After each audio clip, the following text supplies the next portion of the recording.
You're listening to the Wolf Sports Network. The Wolves play here at the University of West Georgia Carrollton, now an Honesty Station.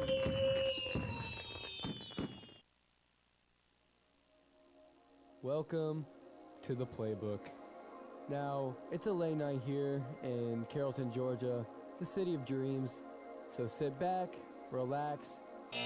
Actually, let's get hyped. This is the Playbook. Diego Pavia and the Vanderbilt Commodores have not beat a ranked team at all this season. Rylan Zaborowski is incredible. I feel like we're the best team in the country personally.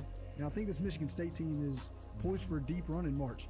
I think they're probably going to win the Big Ten this year, to be honest with you. And we bring you the best in college sports, including our very own West Georgia Wolves. You mean to tell me these Wolves can't outscore them by at least 1 point here at University Stadium? Michael, give me the Wolf head! And Brandon Dyer tries to defend his back-to-back titles in Who's That Campus Legend. This is the Playbook. Good evening, everybody, and welcome back into another episode of the Playbook here on the WSN Wolf Sports Network. Joined by, I think, the best cast that I could have asked for around the table today.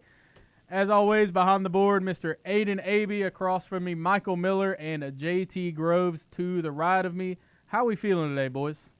Man, I feel great, Brandon Dyer. I'm a little bit tired. I'm a little bit on the tired side. The pollen's getting to me a little bit, so my voice might sound a little bit raspy, a little bit gone, but we still going to cook up a good show for the fans. Doing good today, Brandon. I need the Braves to lock in, though. Not playing well against the Fish right now, so we need to see Jackson Schrader in shambles this evening. What about you, Mr. Aiden? Man, I'm getting to the part of the semester where I'm losing the day. Oh, yeah. I'm losing the day to these assignments that I got on my plate. Times are tough out here. The days are starting to get blended for me towards the end of the semester, and we have a lot to get into the show today. But before we do that, this is a reminder that college students who binge drink alcohol at least 3 times per week were roughly 6 times more likely to perform poorly on a test or project because of drinking. Dream City Brewing Company, Wolf Sports Network, and Wolf Radio proudly remind you to drink responsibly. Students 21 and over should drink responsibly in an environment that discourages overindulging. Faculty won't take hangovers as excuses. Now, Aiden, let's kick off this show. All right, everybody in here, are you ready for the kickoff? I said, are you ready for the kickoff?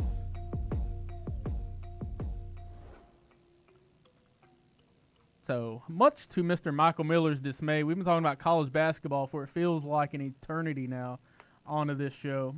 But we get to cover something that I love as well as Michael does, and that is the NFL draft. We're going to cover some of the prospects that are into this draft, some of the ones that we're really high on. And, Michael, I want to start with you. Who's the guy that you're really high on this NFL draft? I'm just start. This is beautiful. College basketball has ended.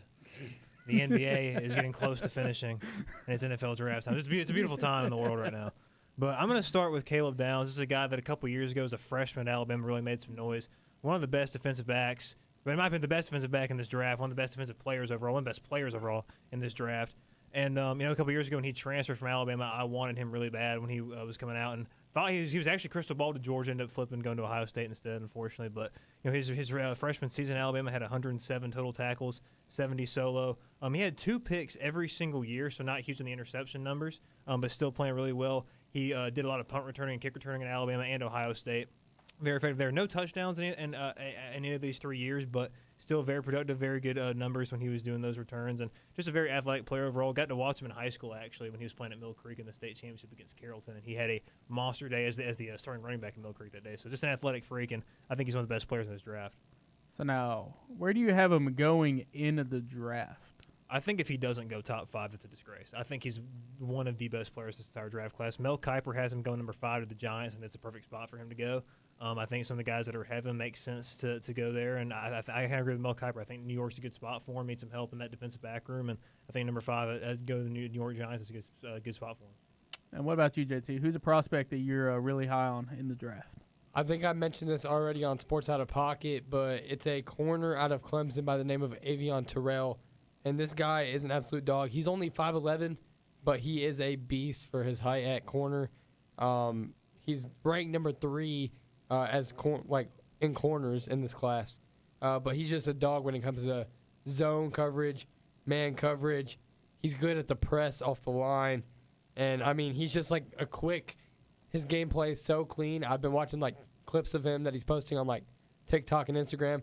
This dude is a dog. And, like, some of the plays that he makes just either in practice or the plays that he makes in-game are just unreal. And so, like, him being ranked on ESPN, he's ranked 22 overall, like, in this entire class. I can see him going a little bit later just because, like, the middle of the pack kind of teams don't need corners as bad. And there's also 2 other options that are probably most likely going to go before him. But I think Avion Terrell could fall to a team later in the rounds, around pick 24, 25. And I think a team like the Buffalo Bills would be a great team for him to go to at pick 26. I see him falling down there. A team like that, or a team like the Texans at 28 to pair across from Derek Stingley Jr., I feel like that'd be also a great addition for them. So, yeah. What about you, Aiden? I don't have a prospect that I'm in love with that I'm going to talk about today. I'm going to pose a question to you guys. Okay. About the consensus number 1 draft pick in this class, Fernando Mendoza, out of Indiana. Who do you guys see as his comparison? Because I see this guy's the number 1 quarterback in this class, but he doesn't play at a level. He doesn't compare to any of the elite quarterbacks, I would say, today in the NFL. Who would you guys compare him to if you had to put it out there? If I had to compare them, are we talking about guys that are like current in or just like the NFL Literally right now? any quarterback that has been good in NFL history. Does Fernando Mendoza play like any of them?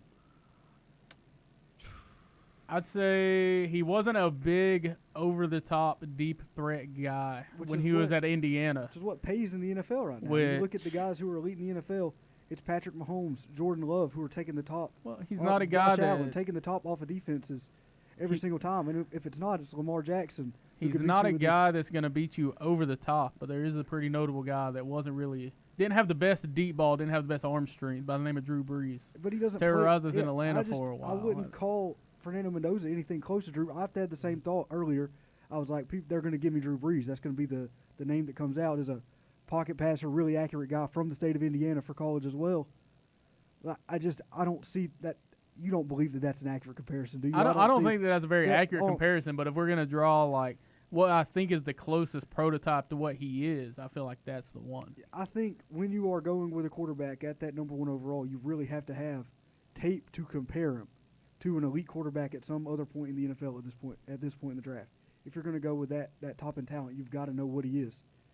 And I don't think that any team or any scout can really quantify what it is that sets Fernando Mendoza apart from any quarterback in this class. I completely agree with that. Like I've said it a couple times out of pocket, I'm really not as high on Mendoza as a lot of other people are. I think he's a very good quarterback, and maybe even the QB1 in this class. I think Ty Simpson's ceiling is higher than his, though. Yeah. I think Ty Simpson has a lot of talent, can really do a lot of good things if he gets in the right system.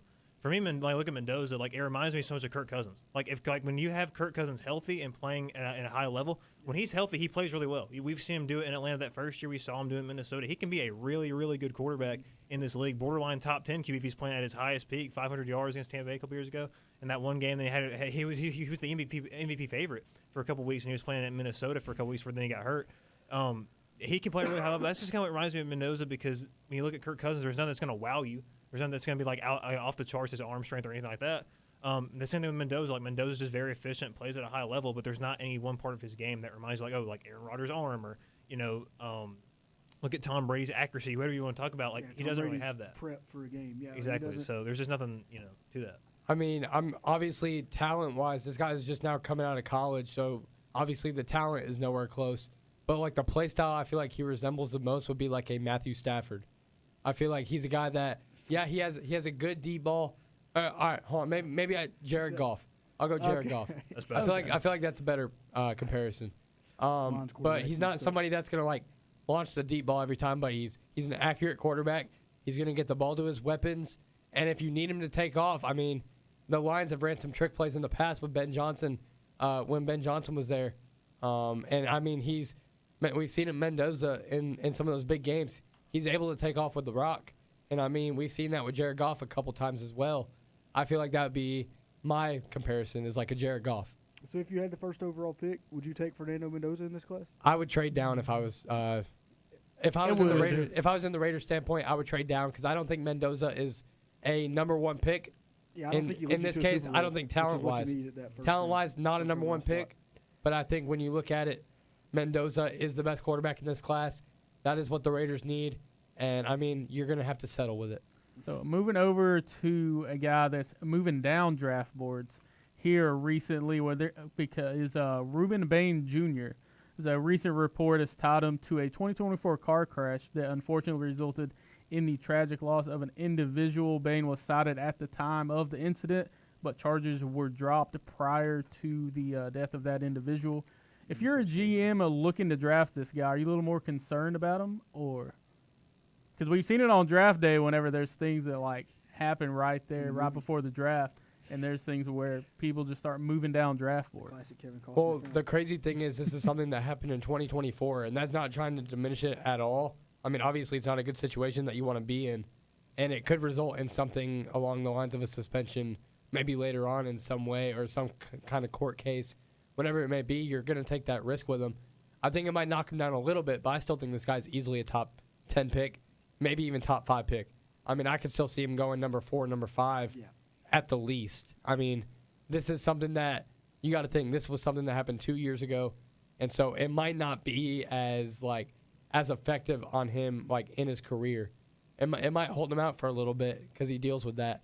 But then the moment he's out of that, they're not gonna give him jail time and leave him out for the rest of his career. The case has been dismissed. He's Yeah, he's not going to get jail time. Yeah, so I mean, like we're looking at it. I don't see a reason why he should drop down anyone's board.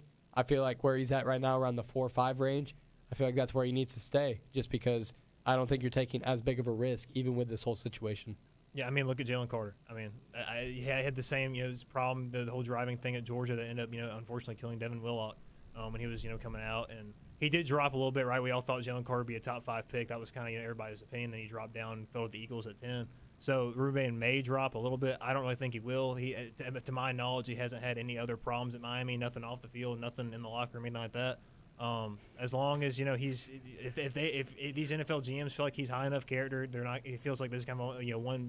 It's a big mistake, but if it's a one-time big mistake there, then the talent, the tape speaks for itself. There's no reason why he should drop any further.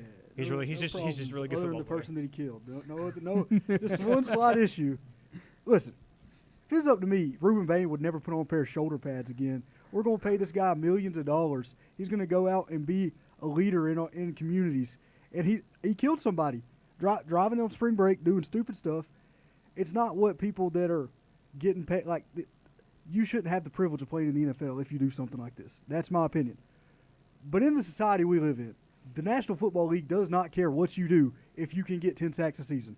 We've seen it time and time again. If you can run for 1,000 yards, if you can catch a couple passes, or if you can get after the quarterback, you can do whatever you want to in your free time. You can beat your kids. You can beat your wife. You can kill people in car wrecks. It does not matter as long as you stay out of jail. That's the only thing. And they're going to do everything they can to keep you out, too. So, Reuben Bain ain't going to drop. Reuben Bain was one of the best edge rushers in the class this year.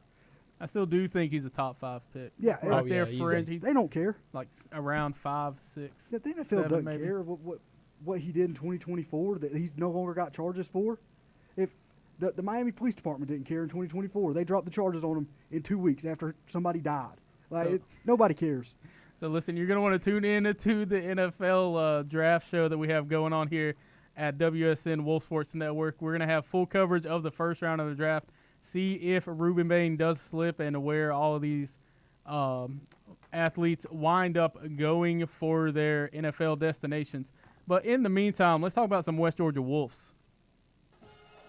Hey, how about them Wolves? Let's talk about some West Georgia Wolves.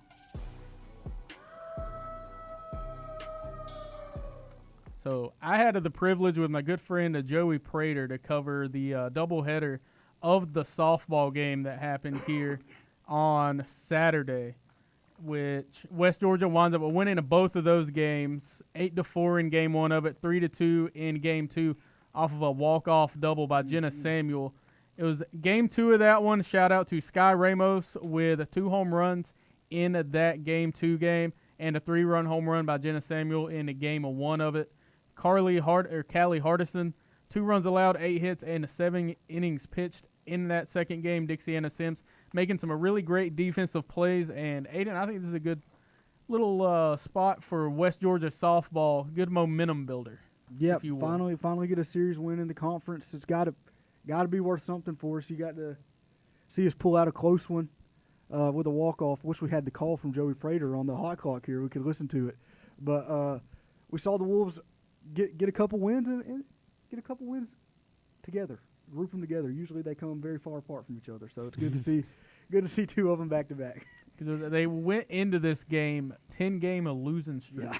It almost matched the baseball's 11-game losing streak, which I didn't think was really possible to even try and compare it with each other. But I think softball's on its way up, I guess, and then Hey, couldn't go any further down, man. You lose 10 straight. So something's got to click at some point. You got to have a good weekend at your due. and then game 3 of that one on a Sunday, final score winds up being 13-11. But I heard that we were down, I think it was 8-0 at some point into that game. We wind up trying to battle back and nearly did. Nope. Not at all true. Oh, okay. We started out with a 2-0 lead, and it just a lot of scoring in the 5th and 6th innings in this it one. was us with that big lead, and then we wound up blowing it. Oh, that's a shame. Anyways. Tied 3-3 after the third, yeah. That was not the only West Georgia team that was busy on the diamond over the weekend. There was also a series that the baseball team was playing. JT, what was going on between them and North Florida? Yeah, so North Florida came down to Coalfield to take on our West Georgia Wolves. Ended up winning the series 2-1, but we gave them their first road loss of the season in that game 3. Like I mentioned, North Florida took game 1 7-3, and then game 2 they won 5-3. But then West Georgia won game 3 7-2, thanks to Luke Ridley, who had an unreal game, threw 8 strikeouts in 7 innings. Just an absolutely unreal performance out of him. And like overall, North Florida now moves on to being 20-15 on the season and 12-3 in the ASUN. UWG moves down to 11-24 now, but in the conference we're 8-7. So I mean, when it comes to conference play, and me and Ryan Kroger got to call the game on Friday, I feel like West Georgia's playing a lot of their tougher games in this conference early on in the conference, like early on in conference play, and so we're getting near the back end of it. And it's going to get a little bit easier. I feel like we're getting our confidence back. The Wolves are starting to play better as we go down the stretch. They're starting to win more games. It was a tough team that we played against, and the fact that we got to take away one is a step in the right direction. I mean, I was not going to lie. Going into the series, I was a little bit worried because our pitching hasn't been the best. Our hitting was struggling a little bit. But then we come out of it with a win in Game 3, a very convincing win in Game 3, 7-2. And overall, this West Georgia Wolves team, I guess we expected this kind of result out of them this weekend. So a good thing to move on going forward. Definitely some things to work on with the bullpen and also late in the game, giving up late runs. But overall, a solid series for the Wolves. What about you, Michael? The thing that stands out to me is just the better and better the at-bats are getting every single week. Fano Cruz in particular is a guy he's just kind of the poster child of it to me. Because we talked about so much at the beginning of the season that he's got the talent. He can hit a fastball. He's like Ellie De La Cruz, man. He can hit a fastball really well. Start throwing that off-speed stuff. He's swinging through it. He's chasing it everywhere. He is really tightening that up, getting walks. He's laying off those sliders in the dirt. Really, the entire line's just having better at-bats. Long ABs. When me and Ryan Kroger called the game 2 weeks ago, that 10 a.m. game that we had at Coalfield on Saturday, we lost that game, but still, the amount of full counts we saw in that game, then Parker and Dale and I called another game as well in that series. Just a lot of full counts, a lot of good ABs, a lot of foul balls, fighting off pitches. Doing a really good job. So the lineup itself, really good ABs and really improving every single week. The pitching staff is what it is. The pitching staff is not good. Let's just call it what it is. It's a lot of JUCO guys, and when you go the portal like that and you bring a lot of JUCO guys in that had success at that level, you may hit on some of them, which we have. Luke really coming in here, pitching really well, like JT was talking about. But you're also not going to hit a lot of these guys. And a lot of these guys look like this moment, this league, the ASUN conference, maybe a little too much for them, and it just continued that way. The offense, good job picking up picking up 9 runs in the first 2 games of the series. But look, when the least amount of runs you're going to let up in the series is 4, you're not going to win a lot of series doing that. And fortunately, we have won this series a week ago because the offense is stepping up. But this pitching staff, I just don't trust it later on in the year. Obviously, like JT said, 8-7 in conference play, so playing much better in ASUN play. Obviously, had that tough schedule at the beginning of the season, one of the toughest schedules in the country, not even just the ASUN. But the pitching staff is just really the problem with this team, and I don't really see any way it's really going to get too much better other than Lex Kinney and Luke Ridley. I also want to let you know, Michael, that college students who binge drank alcohol at least 3 times per week were roughly 6 times more likely to perform poorly on a test or project because of drinking. Dream City Brewing Company, Wolf Sports Network, and Wolf Radio proudly remind you to drink responsibly. Students 21 and over should drink responsibly in an environment that discourages overindulging. Faculty will not take hangovers as excuses. And when we come back, we're going to be talking some basketball, and we're also going to be talking some baseball again. So don't go anywhere. We'll be right back. Yo, yo, yo, this is JT Money, and you're listening to The Playbook on Wolf Sports Network. We do not affiliate with Disney Channel in any way. From West Georgia to the heart of Atlanta, sports don't stop. So neither do we. This is Sports Pack. Sharp takes, big highlights, and coverage to keep you locked in until the final whistle. Tune in from 6 to 7 on Mondays and Thursdays to hear what the crew has to say about your favorite team. Sports Pack, only on Wolf Sports Network. The Wolves play here.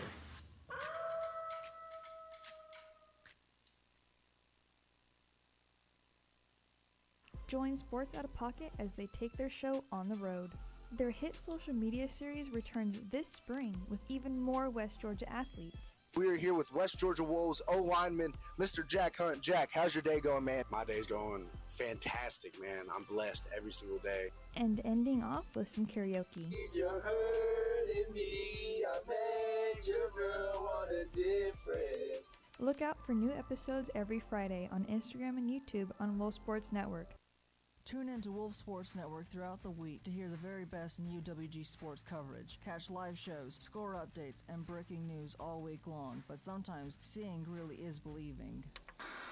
And now you can watch your favorite Wolf Sports Network shows live on YouTube. Follow at Wolf Sports Network on YouTube as we bring you into the studio with your favorite shows and personalities. Wolf Sports Network. The Wolves play here.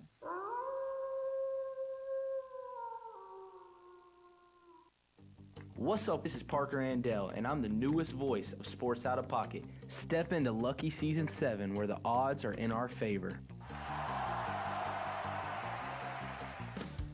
Crazy insights, hidden stories, and conversations that will pay off every single time. With a fresh season and a fresh voice, Lucky Sevens is here. Tune in to Sports Out of Pocket every Wednesday at 6, only on Wolf Sports Network. When it comes to fandom, nothing matters more than the fit. The logo you wear solidifies your love. Now you can be a Wolf Sports Network fanatic with our brand new merch store powered by Ozier Apparel. Visit wolfsportsnetwork.com and click About.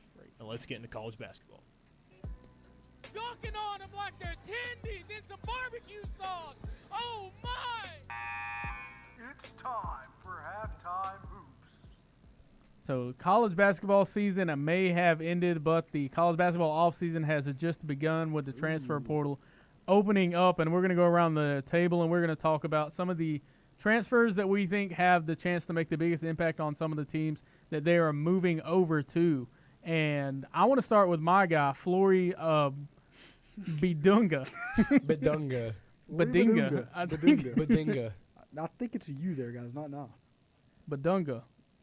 Still I think wrong. he was the best player in the transfer getting portal. 6'10", 235-pound monster athletic freak over there. Winds up going and transferring over to Louisville. Best defensive player in the nation last season, 3rd in blocks. Led Kansas to what I think is their best win of the season, and he did it without Darren Peterson on the floor. 23. So it's not just Badunga you're struggling with. You can't even say Darren Peterson. 23 points, 10 rebounds in that game without him. Led them to the win over, at the time, it was 23-0 Arizona. I think this is a guy that has shown that he can lead a team when they need it. And I think that's somebody that Louisville really needs. They were the top scoring offense in the ACC this season. And I think now they're going to go, and they're addressing that by bringing him in. Yeah, bringing in some defense to complement that offense. Offense wins games, defense wins championships. I like the way you think, Aiden. That was good. He finished my sentence. So, Aiden, who do you have as one of your top transfers? Well, I want to talk about a couple of transfers, all right? Because I want to talk about the absolute pillaging that has happened to this Georgia Bulldogs team. Something that's brought me some great joy so far in this offseason, starting out with someone who's currently uncommitted. But rumors are saying that he's headed from the Georgia Bulldogs to the Tennessee Volunteers. As Georgia's leading scorer on the last year, Jeremiah Wilkinson averaged 17 points, shooting 40% from the field, was just an offensive weapon, especially down the stretch where they got really hot. He could not miss from three. They beat Alabama at the end of the year.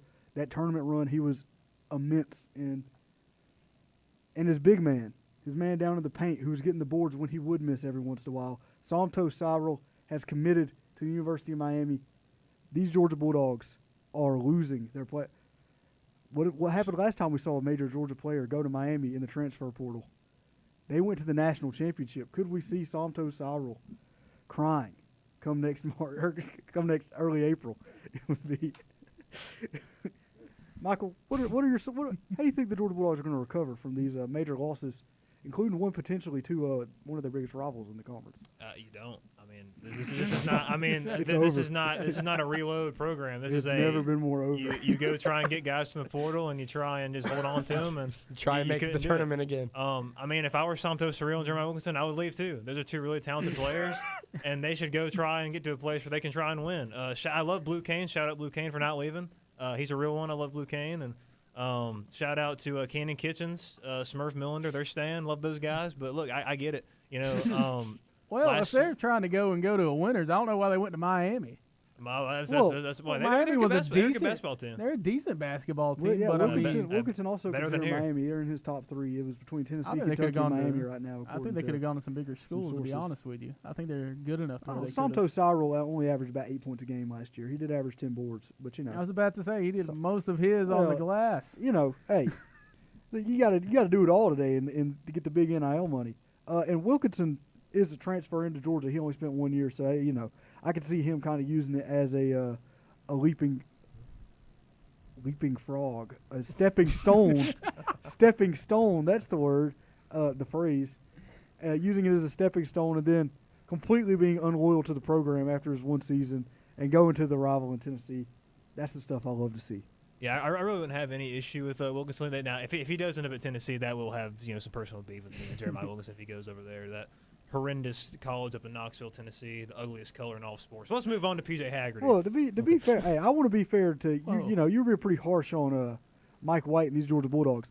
They built this team through the portal last year for the most part. That's true. You have to. Except Blue Kane in the portal, and that's what's going to be again this year. So we'll see if they can reload with the talent through the portal like they did last year. I don't think it's completely over like you were talking like it is. I mean, it might not be over, but it's not going to be anything better than what we got this year. So he's had a back-to-back tournament appearances. So I mean, that's at least something to put on there and be like, hey, we're getting there. You got momentum. You're not like Georgia Tech's basketball program, dead on arrival every season. Oh yeah, well I mean, there's nowhere to go for us but up. There's nowhere to go but better next year. Stole the ACC title and sold the program to do it.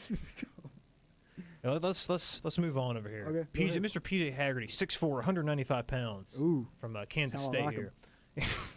He last season averaged 23 points per game. Very good. Very good, solid basketball player. He's going to Texas A&M, which Texas A&M last year. And I talked about them a little bit on here. Whenever I watched A&M play, when I watched college basketball, I was watching SEC basketball. Right. And so I watched Texas A&M several times, obviously against Georgia, which they actually beat the soul out of us in the one game we played against them. I watched them play some other games. When they were on, they were on. Them and Texas were kind of two very similar teams to me all season. Really, there's a lot of teams in the SEC that were just kind of that way. Like they were playing really well. They were beating everybody, but then there were days where they just didn't show up and they looked terrible. That was exactly what it was. And Texas A&M, getting him, big pickup for them, and they got some good pieces. A lot of money over there in College Station, Texas. A lot of money in College and we'll see what PJ Haggerty does. I mean, there. great score. You said, 23.5 a game last year? Yeah, 23.4 points. I'm very concerned with this guy's path, Mr. PJ Haggerty. Oh, man. Because he started at TCU where he didn't start a single game, and then he moved over to Tulsa, had that really breakout season for him where he scored 21.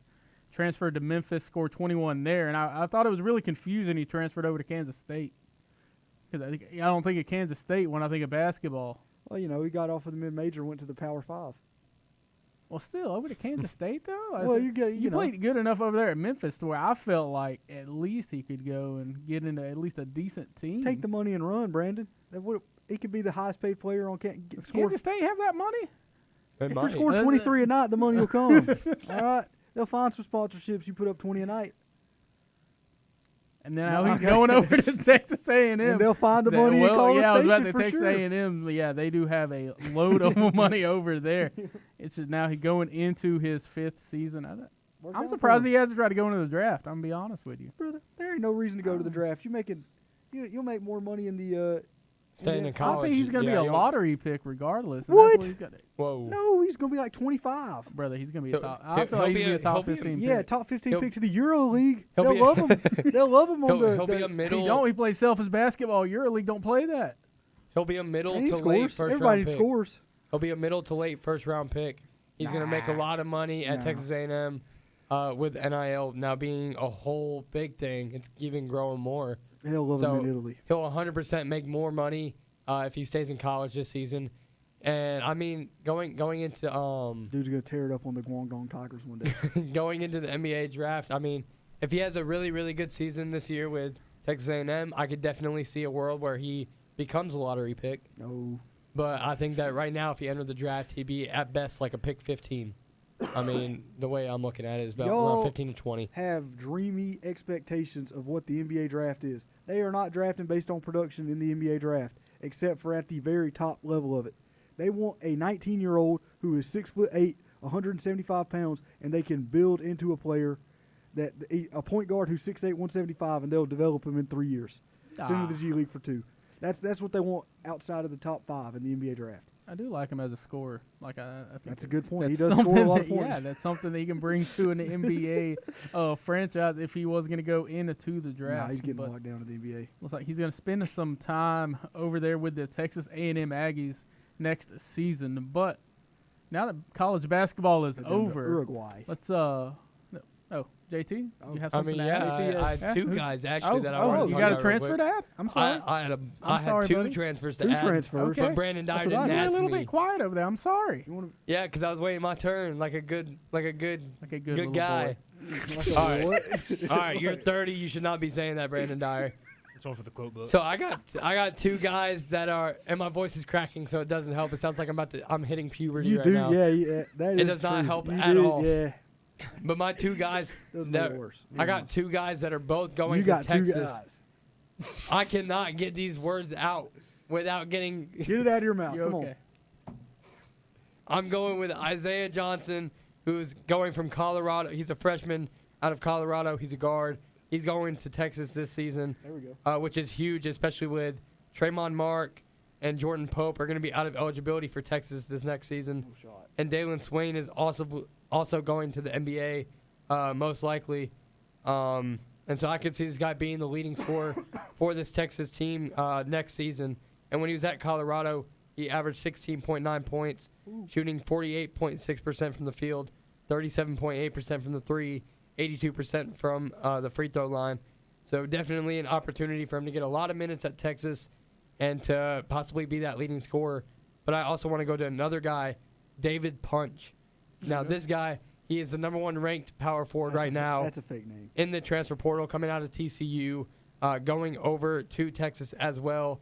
The dude is absolutely a beast. He's 6'7", 245. And this guy is one of those guys that can really play anywhere. He's like a LeBron-type player.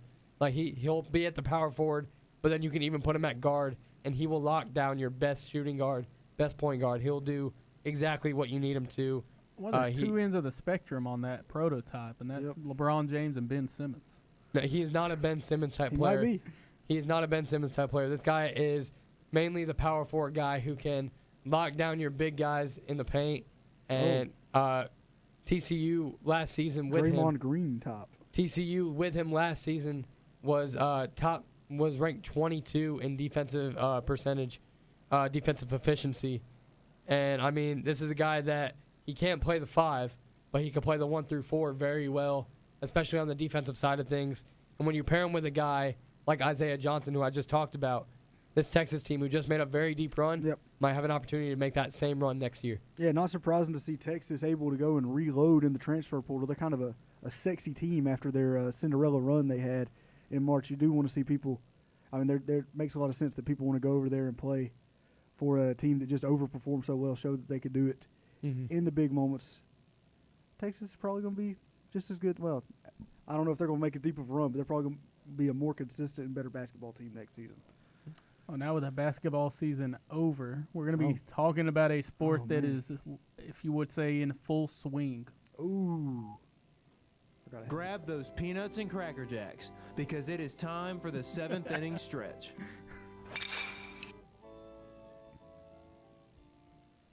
So, Aiden, we had the greatest team in college baseball face the Florida State Seminoles in a 3-game series over the weekend. Forgot history there. And how did they fare in these 3 games against the former number 5th ranked Florida State Seminoles? I think they fared about as good as anyone could have imagined or dreamed. We saw them go out, get the close victory on the Thursday night, 4-3, full strength Florida State, feeling confident in themselves. And then we saw them just break their will over the course of the weekend. It was like a heavyweight boxing match. Feel them out in the first round, eke out the victory. Second round, you go out there, 8-3. You're really, really beating them down. And then on the on the Saturday to close out the series, knockout, 17-3 in 7 innings, run ruled, utter domination. You just saw. I think Georgia Tech was the better baseball team. I mean, that's pretty much inarguable based on what happened. And this lineup just slowly just beat down every pitcher in that Florida State bullpen, and we saw them just unable to pitch to them by the end of the weekend. Yeah, I mean, they're the best team in baseball. I'm playing it simple. Georgia Tech is by far the best team in baseball. I know UCLA hasn't really lost a lot of games. They haven't lost games like February 23rd, something like that. They're 18-0 in Big Ten play, I believe, around that. Georgia Tech's offense is just otherworldly. It's absolutely ridiculous, and that's what sets them apart to me, just because you could make the argument that UCLA all around is the best team because they got better pitching. They probably play better defense with Ross Chalowski over there playing shortstop. But when you have a lineup that's that dangerous, you can beat anybody any day of the week, and it's going to be a nightmare to go through 1 through 9. If you look at that lineup, I'm pretty sure every single player in Georgia Tech's lineup has an above 950 OPS except for one. And that's absolutely disgusting. Now, obviously, in college baseball, numbers are inflated. 900, there you go. I do think all 1 through 9 have at least a 300 batting average. Yeah, 300 batting average, 900 OPS for everybody in the lineup. And when you're sitting here saying, Drew Burris is having a down season, and the lineup is doing, he has not by any means been the best player on this team all season. So it's absolutely terrifying. The Nerds, this is kind of their sport historically. Well, if you go way back in history, football was their thing for a while, and then tailed off there at the end. John Hosman, both coached both. But overall, though, Georgia Tech has been very good as a baseball team historically. Even in my lifetime, they've been good at baseball. Yeah. Not like football. They've been not even a football program for a long time. Danny Hall built it 30 years. Now his first year gone. It's the best team that we've seen. And he couldn't put together a team this good. And finally, his masterpiece has come together. It's like when Bobby Bowden retired and Jimbo Fisher took over that Florida State team that Bowden had assembled. This is very similar, I think, to that with this team that's been built. It's a masterpiece. It's the Mona Lisa. It's Starry Night. It's all the grand masterpieces tied up in. They're going to put the lineup card in the Louvre, I think, after the end of the season. Should. It's just been absolutely beautiful, a joy to watch.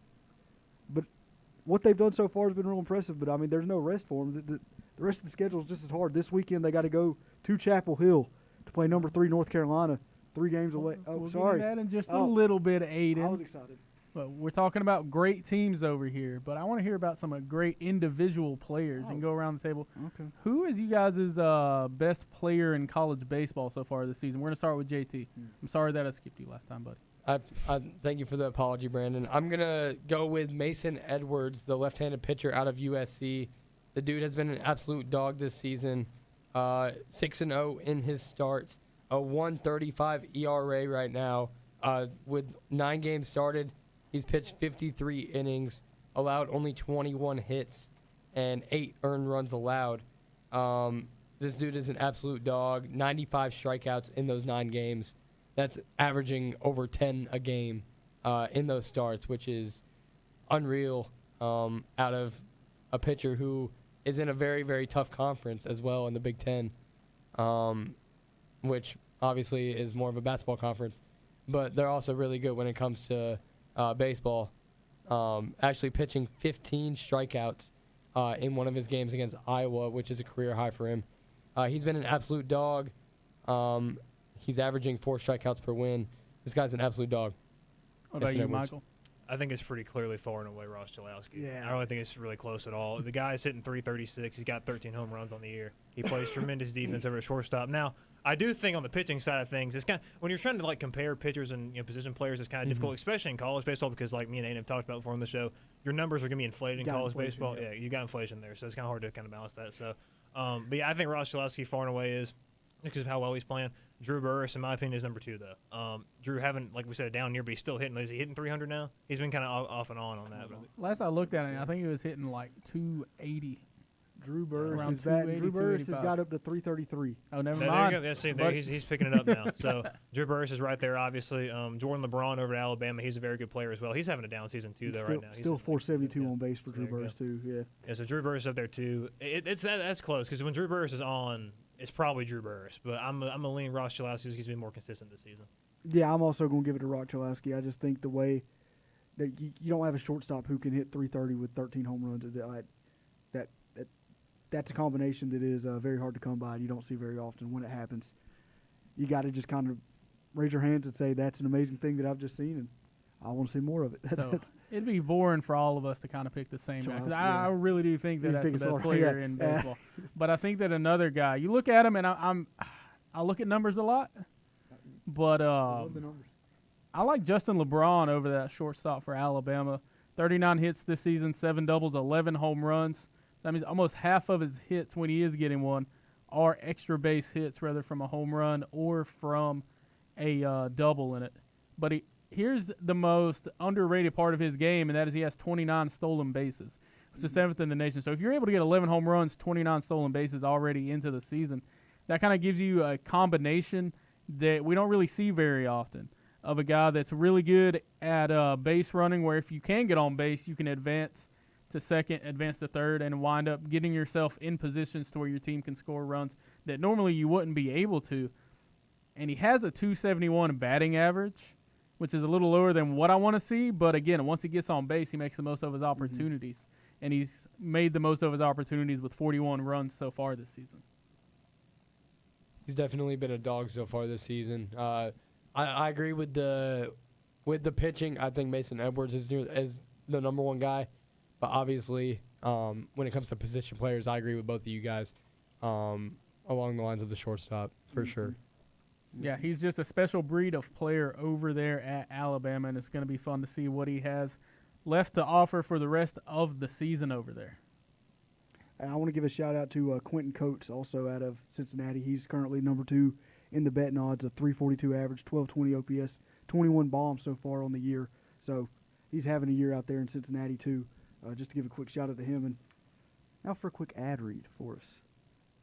In a recent survey, almost 53% of full-time college students ages 18 to 22 drank alcohol in the past month. And that's why Dream City Brewing Company, Wolf Sports Network, and Wolf Radio's Drink Responsibly campaign is here to remind you there is no drinking under the age of 21. Never drink and drive, even if it's one alcoholic drink. And add food and water when you drink so you don't end up texting your ex. Know your limits. Stay with us. After we come back, we're going to be talking about our playbook picks, predicting some of the best college baseball games that are going to go on this weekend, and then we're going to get into our campus legends. You're listening to the Playbook on Wolf Sports Network, your home for college sports.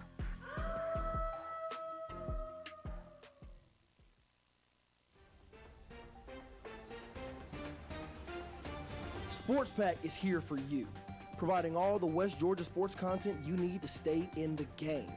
Tune in to Wolf Sports Network every Monday and Thursday from 6 to 7 p.m. so you never miss a beat as the crew takes you through the wild world of UWG sports, while also keeping you updated with your local Atlanta teams as well. Don't miss out. Sports Pack every Monday and Thursday from 6 to 7, only on Wolf Sports Network. Hey, you. Who, me? Yeah, you. Do you like talking about sports? Yeah. Well, then we have an opportunity for you. You can be a part of Wolf Sports Network today through our Wolves in Training program. This semester-long course will teach you everything you need to know about college radio. You can gain experience and be live on air by next semester. So join today by visiting wolfsportsnetwork.com. Wolf Sports Network. The Wolves play here. From the court to the diamond, Sports Pack has you covered. That's right, folks. The new semester brings an all-new season of Sports Pack, where every Monday and Thursday from 6 to 7, the crew will take you through everything UWG athletics. We're talking men's and women's basketball, baseball, softball, and everything in between. You don't want to miss it. So be sure to tune in every Monday and Thursday from 6 to 7 here on Wolf Sports Network. The Wolves play here. When it comes to fandom, nothing matters more than the fit. The logo you wear solidifies your love. Now you can be a Wolf Sports Network fanatic with our brand new merch store powered by Osier Apparel. Visit wolfsportsnetwork.com and click About. Everybody revel in the mistake for a second. Mighty Mo. Playbook picks. You went that too hard. That is right. It's time for Playbook Picks, ladies and gentlemen. And we're going to start off with Oregon and Oregon State facing off against each other tomorrow at 9 p.m. Aiden, who do you have in this? Well, I heard from a little birdie, all right, that Oregon State hits the ball. Or no, Oregon State doesn't give up a lot of runs. In Oregon, they hit a lot of home runs. That's what a little birdie told me. Give me Oregon State, one of the better teams in baseball every year. Oregon, no history in that program in the baseball area. Awful team. Give me Oregon State. What about you, Michael? I lean Oregon State too in this one. They're at home, but look, it's baseball. Anything can happen. One game I'm scenario. tired of hearing so. that. That's This is it's a crapshoot. It's 50-50. It can happen either way. I'm gonna go Oregon State though. I mean, there's historic. Sorry. These two teams already played each other this year. Oregon State ended up winning that one 10-6, I believe. And looking at it, I think that Oregon State is the better baseball team. I think they get this one done. Yeah, Oregon State's out for revenge in this one. It's going to be a neutral site game up there in Portland, away from either one of these teams. This is the second time they played, just like JT said, with Oregon State coming out on top 10-6 earlier. I think Oregon wins this one up to even up the series in an upset in it. But moving over to the SEC, it's going to be Texas A&M traveling to take on LSU, two teams that have been a little bit lackluster compared to how they were viewed going into the season. Aiden, who do you have in it? Yeah, last week I picked LSU, out of respect for what that program's done in the past, and they went out there and got swept by Ole Miss. So they're not on my good side right now. Give me A&M. Yeah, I'll take A&M to win the series. I don't think they get the sweep, though. These are, like you said, Brand, two teams that have kind of not really gone the way either side has wanted to. But LSU really has stifled. They have not been anywhere near where they're supposed to be, and they have not been anywhere near. They have had no level of consistency, regardless of pitching, hitting, regardless of what it's been. I think they have no consistency this year. And so give me A&M to win the series. Make it simple. I mean, there's a reason why Texas A&M is ranked top 10 in the nation right now, and LSU is absolutely nowhere to be found in that top 25. I think that this is easily – I do think that Texas A&M does get this sweep. I think LSU is going to give them a run for their money because, they're known a little bit for their baseball. They're normally up there, but they're just having a very rough start to the season. I think they give them a run for their money, but I do think Texas A&M gets this sweep. Although both of these teams have been underwhelming, I trust the Aggies to get this one done, especially after they went out, swept Texas last weekend, trying to rebound this season, try and get back on track, build some momentum. So give me the Aggies. Probably winning 2, maybe sweeping the Tigers over the weekend. Speaking of Texas, they're going to play host to Alabama this weekend for a series. Aiden, who do you have in this one? Roll Tide rolled. Give me the Crimson Tide in a sweep. Whoa. Wow, okay. Yeah, these are two really good baseball teams. Alabama's been very good this season. Obviously, Texas, we know how good they are. We've talked about it many times. They're playing at home. They're very complete. And as you all know, I have a deep, deep, dark disdain for that team over in Tuscaloosa, Alabama. So give me the Texas Longhorns to win the series. I don't think they get the sweep, but they win the series. You don't like the team in Austin either. But I really hate the team in Tuscaloosa. Choosing the lesser of the two evils. I guess so. I'm in the same boat as Mr. Michael Miller over here. Texas, one of the best teams in baseball right now. But Alabama's also up there. I feel like this is going to be the series of the weekend. And I think that Texas is going to get this one done. I do think it'll be a 2-1 series win for them. I think they're two good baseball teams. I don't think it's a series. Oh, wait, I forgot about the next one that we're going to talk about. Maybe the next one. I don't know. I was about to say both of these teams coming off of sweeps from last week because Arkansas wound up sweeping Alabama, moving up into the top 25. Texas looking to prove they're still deserving of that ranking that they have with them. Told you A&M was fired up to play I like Texas, Alabama. man. I like Alabama winning at least 2 of these games. And we just talked about Arkansas, and we're going to talk Arkansas a little bit more. Georgia traveling to take on the Arkansas Razorbacks. Aiden, who you got in it? I've always been a big Arkansas fan. I've believed in them, for years and years and years. I had a Darren McFadden jersey growing up. I remember I thought Sam Pittman was going to turn the program. Always been a Bobby Petrino guy. Woo pig suey. Give me Arkansas with the sweep. That really could happen this weekend, to be honest with you. This really depends on how we respond. Always been an Arkansas guy. We have not really had any kind of real adversity all season. We've lost some midweek games, but this is really the first chance you go play, in my opinion. Well, you can debate Georgia Tech or Florida, who's your biggest rival. That's kind of just depends on the fan base. One of your biggest rivals, one of the two, and you lose a series at home to them when you're a way better team than them. So really, first really bit of like I said, what was the word I was looking for? What was I talking about just a second ago? Adversity. That's what I was talking about. There we go. First real adversity we faced all season, and we can either respond to it well and come out and get another sweep on the road. We got a sweep against Mississippi State, top 5 team 2 weeks ago. Or we can come out and get swept. I think it's going to be one of the two. I don't think it's really going to go either way on that one. I'm going to say we respond well. I think we come out here, play really well against Arkansas, get back on track and get a sweep in Fayetteville. Fought through some tough adversity on that thought there, Michael. I'm proud of you. Yeah, JT. I'm going to side with Michael again on this one. I think that Georgia is going to recover very well. I don't see a world where this is going to be a split series. I think it's either going to be a Georgia getting swept or they're going to sweep them. And I think that Georgia is going to recover well. I think Georgia gets the sweep. I'm right there with you on this one. I was about to say Arkansas, aside from that series last week, has not looked very good this season. And not a lot of Arkansas believers. Give me Georgia with the clean sweep this weekend. Y'all don't remember Brandon Bosworth?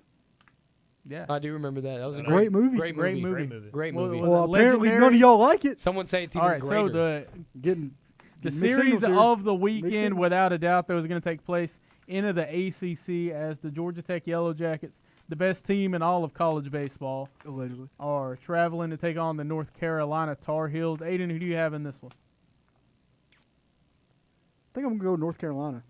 Nah, I'm lying to you. Georgia Tech has been on a roll. They were absolutely dominant against Florida State. They've been absolutely dominant since the first pitch of the year. And give me Georgia Tech going out, getting a series win against North Carolina in Chapel Hill this weekend. You know what they say, all good things have to come to an end at some time. But even more so, all bad things must come to an end at some point. And this is a really bad situation. Georgia Tech playing so right now. North Carolina, the Tar Heels get the sweep this weekend. Georgia Tech's going to walk into Atlanta with their heads hanging low. Bullpen's going to be toasted. And just bad vibes to the Yellow Jackets the rest of the season moving forward. What's that thing you do, Aiden, all the time? That rebuttal. Oh, sigh. JT. That was good. Cut. That one. That was a good one. Now, I said the other game. I said the other series was the series of the weekend. This one definitely is. So I definitely misspoke on that. But I do think that North Carolina goes in there, and I think that they get it done. They don't sweep them, but I do think that Georgia Tech, they're going to be riding the high a little bit. Obviously, they destroyed Florida State. Pretty embarrassing on their part for Florida State. But I do think that North Carolina goes in there, and I think that they take 2 of these games. He didn't even know this series was happening 30 seconds ago. No, I did. Cut it. Opinion doesn't matter. I did. North Opinion Carolina, rejected. Opinion rejected. North Carolina ranked at number 3 in the nation in, I think it was the D1 baseball polls that I was looking at earlier. That's correct. That's another thing about baseball. I can't stand how many polls that they have. Like but 2. anyways, it's like the same as I'll get. Oh, dude, no, there's like 7 of them. There's I'm going to get into it. I'm going to get into it on another episode. RPI. We can save it for next week. Not that many. North Carolina series wins over Notre Dame and Boston College this season already in the ACC. Some are ranked series wins, beating up but on Catholics. I don't think that they have. I don't think they've played a team as talented as Georgia Tech this entire season. Give me Georgia Tech, and I think it's probably going to wind up being a sweep. North maybe. Carolina, Donald Trump, the way they beat up on Catholics this season. Needless to say, there's going to be a lot of campus legends that take the field for this game. Aiden. I'm playing it. Reggie Bush, Johnny Manziel, Jimmer Fredette, Christian Leitner. What do these guys have in common? All these players know what it's like to be a campus legend. It's time for our signature segment of the show. And JT, we're going to start with you today. Who's your campus legend? I can't tell you that, but I can tell you that he went to North Carolina in honor of this series. Ooh. Any guesses? Give me a, I kind of want to. No. Okay. This player is a tight end. Oh. With the complete opposite route that I thought. I know a that couple was about tight ends to from North go. Carolina. All right. What about Do we need the pick? Not on Yes. football. Yep. 95th overall in 2010. 25th in 2010. All right. Let's go through a little bit more. Wow. Okay. Yeah, keep it running. He played from 2010 to 2023. A long, lengthy 13-year career. Yeah, very long career. 13-year career. You guys are going to be very upset. Tight end. I don't know who this guy The is. teams. Oh, you know him. The teams. He played Football. for the Saints, Seahawks, Oh. Packers, Bears, and then retired back with the Saints. All right, yeah, give me the pencil, Brandon. Mm. Let's get done. Yeah, I'll take it too.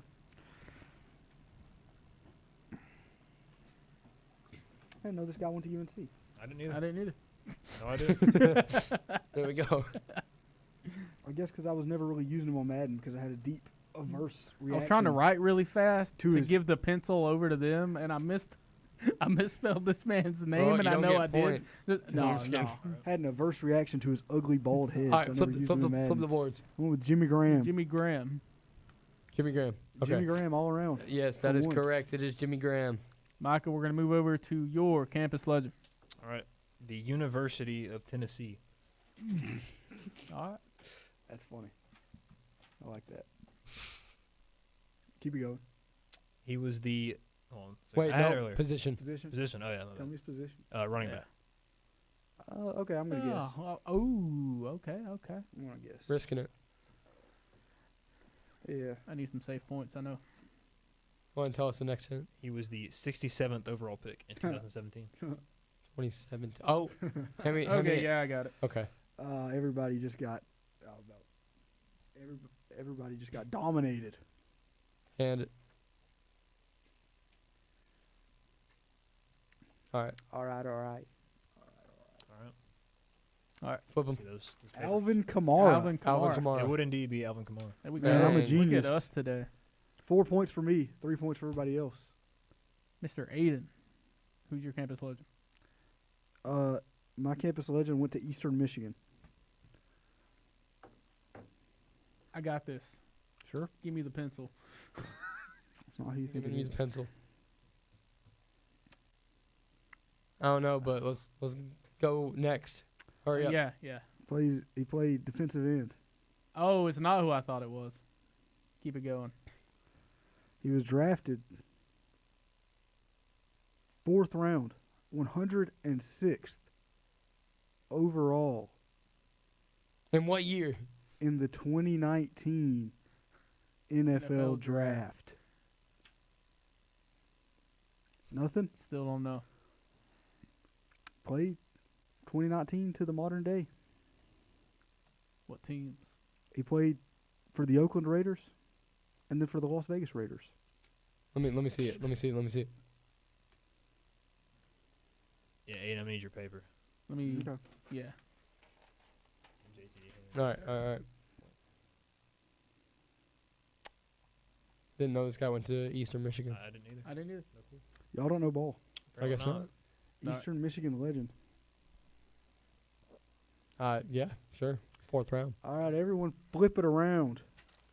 Mad Max. Max Crosby. Max Crosby. Max Crosby. That is incorrect. Nah, it's right. That was All right. My campus legend went to Hawaii. Oh, give me the thing. Give me the after. You can go ahead and keep going. I'm writing. Quarterback. Yep. I know him. I just can't think of his name. I promise you don't. Okay. Okay, he went with the other Hawaiian quarterback. Yep. All right, Yep. dude. All right. Next hint. Undrafted in 2006. All right. Yeah, I don't know. All right. Played from 2006 to 2007. You're probably not going to get it off of that one. Cardinals, Lions, and Eagles. Yeah, that one's going to narrow it down for us, though. Yeah, good job, Brandon Dyer, for picking Timmy, somebody. This is Mr. Timmy Chang. Yeah, nobody cares about this The guy. third most passing yards in college football history. That's awesome, dude. Everything in Hawaii's athletic facilities are named after Timmy Chang. But that has been another episode of The Playbook here on WSN, Wolf Sports Network. We will see you right here next week.